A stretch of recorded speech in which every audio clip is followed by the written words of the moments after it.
So, our previous presentation explained the very complex process and our current position in it. And this traffic calming presentation is going to cover the two pronged issues of speeding and exploding cut through traffic volume to show why we must take advantage of our approaching opportunity to approve installation of traffic calming measures within Dulles Farms before these issues worsen both our safety and our property values. So these are results of traffic studies conducted by VDOT.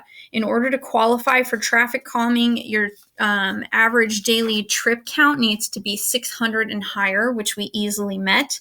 And 85% of drivers need to be traveling at 35 miles per hour or above to qualify for traffic calming. And as you can see, all of these streets easily met those qualifications. And in fact, VDOT looked at this and called our situation particularly alarming.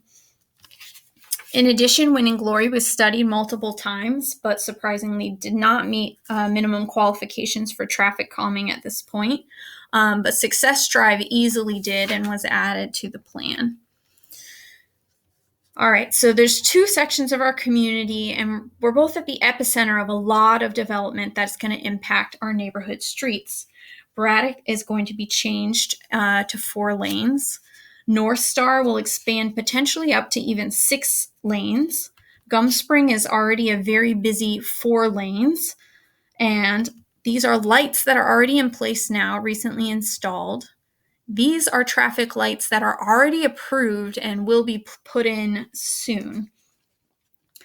Paul VI will open this fall.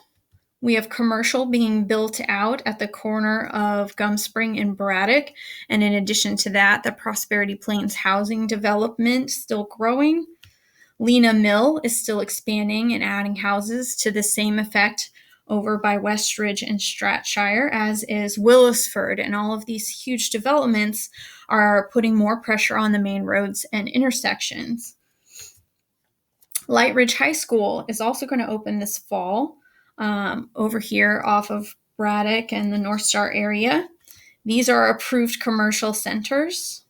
There's an office building approved to go in by the Virginia Manor entrance.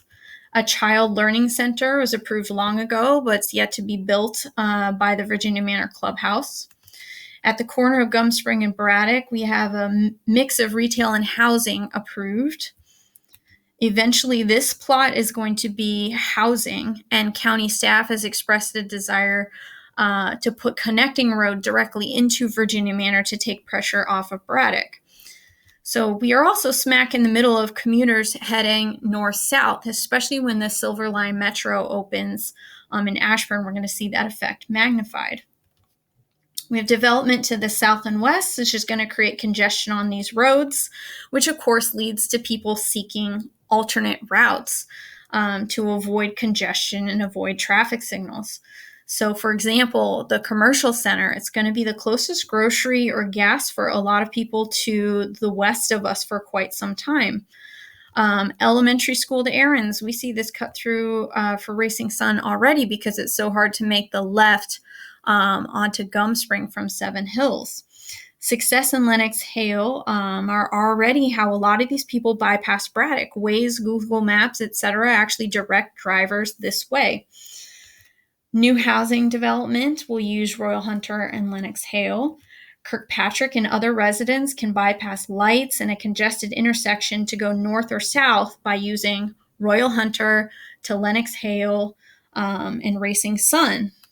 Here's another route along those similar lines. Westridge and Stratshire are not immune to this pressure either. The North Star signal at the high school and the intersection at Braddock are already problematic, and those problems are going to be magnified along Great Berkhamsted Road because of this development. So while no plan is a perfect panacea, we are hoping that the finalized traffic plans that we are awaiting will help to mitigate some of these issues by deterring cut-through traffic and or slowing speeders down so that we are a safe community retaining high property values. Thank you so much for your time today.